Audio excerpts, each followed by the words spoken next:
Les députés britanniques sont vent debout depuis la publication jeudi du rapport Opération Yellowhammer, le scénario chaotique envisagé par le gouvernement Johnson en cas de no deal. Principale raison de leur colère, la suspension du Parlement jusqu'au 14 octobre, décidée par le Premier ministre fin août. Nous devons comparer ce que les ministres ont dit avec ce qu'il y a vraiment dans le rapport Yellowhammer, parce que je ne suis pas sûr que certaines des choses qui ont été dites au Parlement correspondent réellement à ce qui se trouve dans le texte. C'est pourquoi nous sommes si fâchés que le Parlement ait été suspendu. Je devrais être au Parlement en ce moment, avec la possibilité d'interroger le Premier ministre et les ministres. La publication du rapport a provoqué de vives inquiétudes au Royaume-Uni. Le gouvernement conservateur tente depuis de rassurer les Britanniques.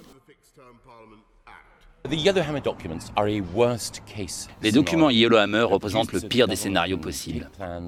Au cours des 6 dernières semaines, le gouvernement a pris des mesures considérables pour s'assurer que nous puissions partir de la façon la plus sûre et la plus douce possible s'il n'y a pas d'accord.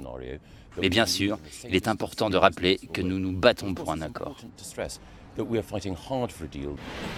Selon le document, un Brexit sans accord pourrait entre autres causer des pénuries de nourriture, de médicaments et d'essence.